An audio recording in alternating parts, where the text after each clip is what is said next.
this grief comes out of me and I wailed. And that's when I first, I think, became really aware that this situation has gone down, and it's sort of unreconcilable. Hi everyone, welcome to the program. Hit the subscribe button and thumbs up on this episode. Sister Wives star Kody Brown is not as tough on the inside as his often grumpy and argumentative exterior would have us believe. His collection of action figures and models, including some of Star Wars design, proves that the far more reviled patriarch has a lighter side.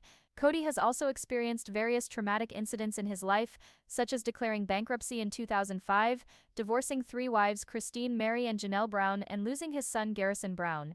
All people need fun activities that enable them to bring out their feelings and make life worth living. This is why many adults buy toys. Star Wars toys have been collected for a very long time. From the iconic characters of the 1970s to the cute Lego figures of today with their funny mops of plastic hair, Laboobies are the current craze. Fun fact, Robyn also has a toy collection. She has a set of dolls including American Girl designs. Her estimated collection value is $70,000. Kody displayed his toys in his bedroom. In his new house, he may still do so. Kody most certainly spent at least $100 to acquire even a lower-tier Millennium Falcon, although he doesn't appear to have paid nearly as much. Check out some of his collection above, via a Reddit post Mindful Goat Nugget put up. Small robots are encircling the spacecraft, which is situated on the bottom right. For around $111, popular online stores offer a Bandai Hobby 1 444th scale model kit of the Millennium Falcon. There are naturally even pricier versions of this iconic spacecraft. One of the special designs could belong to Kody. This Rise of Skywalker Millennium Falcon sold online is quite similar to the small model spacecraft at Kody's old Flagstaff, Arizona house. The selling price of that home was $1.75 million. The couple went on to buy a second, even pricier home.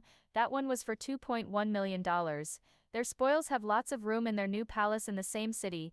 Despite getting criticism for their lavish living, Kody and Robyn could very well have a luxurious lifestyle. A General Grievous figure would perhaps also be a part of the set, although one cannot say with absolute certainty since the collection seems rather unclear-cut. Kody's alignment seems apparent to some degree towards the darker side, as one would speculate is the name of the doll. While having battles with the lightsaber, the Kish warlord performs incredible abilities. Besides the toys photographed above, which were taken on camera by a fan who was recording a 360 degrees tour of their home while it was on the market, as per the Reddit post, there were additional interesting photos that best define their style. With a rather over-the-top medieval-style castle bedroom with fancy bedposts, a rich purple color scheme, and a padded silver headboard, it's decidedly quirky. As an all-around mid-range Las Vegas hotel, that's rather plenty. It's great that Kody and Robyn are expressing themselves through their belongings. Even if other people don't get it, everyone deserves to have furniture that they enjoy. The majority of the Reddit threads users don't actually understand Robyn and Kody's style. Fans' reactions to the toys aren't that strong, but many are horrified or simply baffled by what they see. The funniest comments are actually fueled by the decor. Robyn was singled out by one critic, who may have been right to blame her for the main bedroom's faux royal ambience. The master bedroom is decorated like it belonged to a princess and a 12-year-old girl who loves purple. I genuinely thought it was a child's room before I read the text. Are Robyn and Kody spending too much? They have lots of expensive things, though Christine Brown is trying to catch up. Kody and Robyn have always appeared to live better lives than the former partners. Christine went first and soon got herself a husband. They seem to be doing well now. Indeed, David and Christine bought a house in Moab, Utah, and now rent out on Airbnb. As the Star Wars multiverse expands, Kody's life evolves along with Cutest in the Galaxy, Dingru, or Baby Yoda. Maybe he felt the pieces of the puzzle all fitting together, though he did lose a great deal when his previous partners left. Robyn and Kody are really a good couple, to be honest. Without all his flaws, Kody loves his wife and doesn't want anyone else. Robyn is likewise content to be monogamous, so in a way Kody can now be totally genuine for once, even though he has battled and lost lots of battles.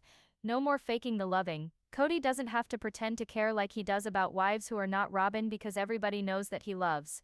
That always leads to some form of sorrow or suffering that damages one's mental well-being. Kody's world is thus expanding in that sense. He's trying to reach his older children, some of whom are issues with him, and it's more real.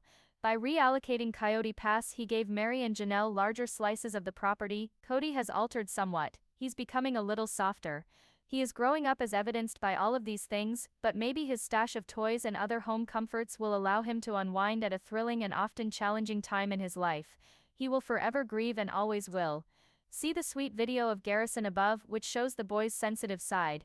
Kody is sometimes likened to Darth Vader, but now that he has lost a child, such cartoonish representation is not appropriate.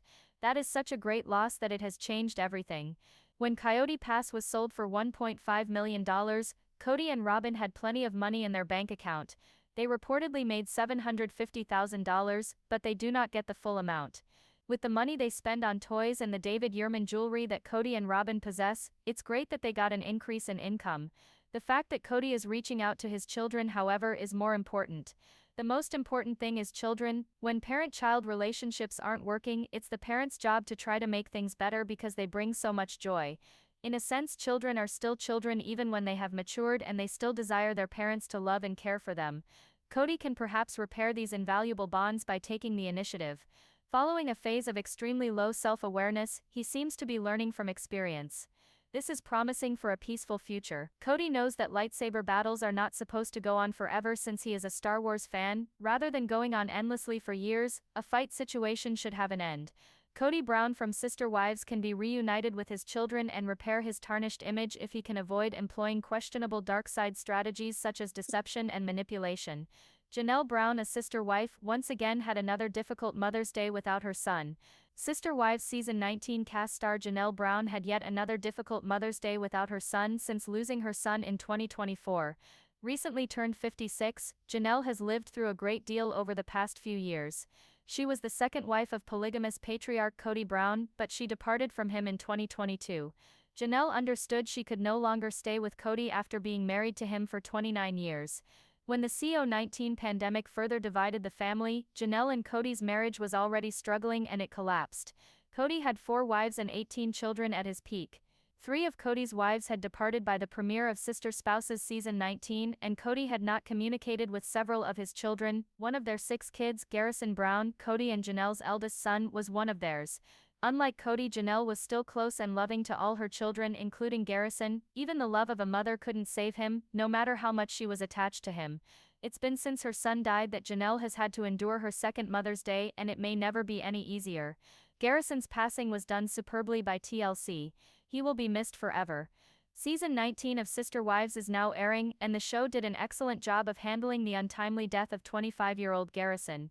While the Brown family traveled to Wyoming to scatter Garrison's ashes, some members of the family reflected on their love for him. Most Browns believed it was fitting that Garrison brought them back together. Throughout the show they all spoke of their love for him, which must have been very therapeutic for all of them. They remembered him as a gentle young man with a great sense of humor and a love for animals. Janelle can't imagine her life without Garrison. He never got to see her new home. Janelle has been trying hard to mourn her loss in her usual stoic manner ever since Garrison died. But she is only human. The Sister Wives cast member has struggled to accept the death of her son, and no mother should ever have to bury a child.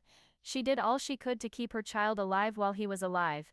But a mother's love sometimes is just not enough. Janelle struggled to understand and accept it. Janelle and daughter Savannah Brown, 20, were talking about the new farm she bought in North Carolina during Sister Wives Season 19. In her last few days before he left, Janelle noticed that Garrison never had a chance to see the property. It was hard for Janelle to accept that Garrison would never be able to go to her new home or farm. Janelle's new life that she was building would never be visited by her beloved son. Garrison's death has also taken a toll on Christine Brown. She helped raise him from birth. Garrison and Christine had a special connection. She knew him since he was born. Christine took most of the child care as Janelle worked and the family expanded. They had an impenetrable bond since she raised Garrison and he spent all day with her. Christine was still close to Janelle and her children after she married David Woolley after breaking up with Kody. Christine was more of a mother to Garrison even though he wasn't her biological son. Christine provided David with more information about Garrison during Sister Wives Season 19. While she was pleased that Garrison came to her wedding with David, she was devastated to discover he would never grace the presence of another family wedding. Christine was like a second mother to Garrison, whether he was or not actually her son. Having Christine to fall back on during difficult times such as Mother's Day is probably comforting to Janelle. There is a much more intricate truth in the man who is often presented to the public as being stern and mercurial. A series of small fantasies, tiny spaceships, famous fighters and classic robots beyond his often stern facade show a lifelong fascination with flight, marveling and narrative as well as a boyhood passion. These collector items, some of which take their inspiration from a galaxy far, far away, are a quiet reminder of the lightheartedness of a man better remembered for his instability of mind and domestic issues. He is a man who has weathered both personal and financial hardships. He went through extreme financial hardship previously that resulted in a formal pronouncement of insolvency. Dilapidated relations were preceded by emotional battles.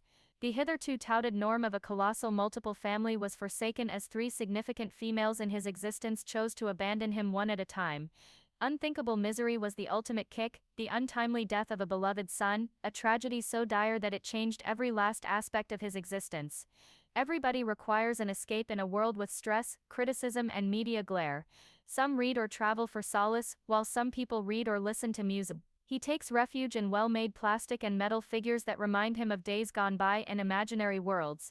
Adults sometimes resort to things that are related to innocence for solace. Most people take up toy collecting as a hobby, not as an escape from growing up, but as a means of holding on to happiness in a world that all too often lacks it. There is a beautiful harmony achieved in this house through a shared passion for collecting. While hers are more traditional in character, porcelain faces, beautifully embroidered robes, each one representing wistful femininity. His girlfriend, a woman who is often scrutinized by the same public that judges him, also likes figurines. Their shared interest in these nostalgic trinkets is a kind of bridge, a point where joy is not influenced by criticism from the general public. This feeling was once a shrine in his former bedroom. One would discover a simple yet attention-grabbing collection of figurines amidst the regal drapes and bold design elements.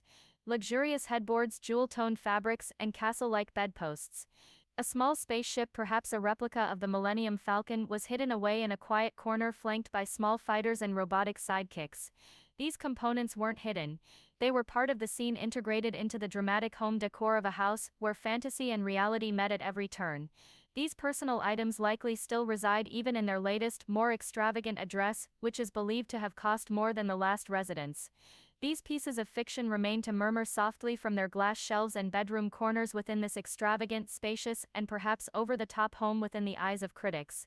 Laugh as the critics might at extravagance, they could not perceive the comfort, continuity and identification that these icons represent. Others believe they have found a figure among these riches that is similar to a great one from an old interplanetary epic, a multi-armed warrior with great battle ability. Whether the likeness is accurate or not, it speaks of an interest in shadow, power and complexity. These are dolls and not toys. They depict an internal struggle between violence and peace, domination and submission. Besides having these miniature marvels, the house's unique architecture attracted attention. Digital walkthrough photos reveal a living space that defies traditional norms. The house joins the lines between mid-century kit and medieval mythology with stylized embellishments that recall fantasy literature and romanticized history. Each feature seems to have been selected for show over form, with purple hues dominating the master bedroom and silver trim gleaming along the headboard. The result could best be termed as being akin to a boutique hotel on the Strip of Las Vegas, or as teetering on theme park gaudies. While their lifestyle is farcical to others, it is a tale of an individual's told in miniatures and velvet. It is an external expression of what goes on inside one's head. The emotional contradictions that mark their existence, a blend of fantasy aspirations and real consequences, are also likely to be reflected in it. These taste exhibitions and consumption habits have not gone down well with the public. Internet chat rooms dissect every piece of decor and furniture choice with a mix of horror and laughter. Especially in the bedroom, snarky bites and incredulity are pulled before context improves them. People believe it's a playroom for kids.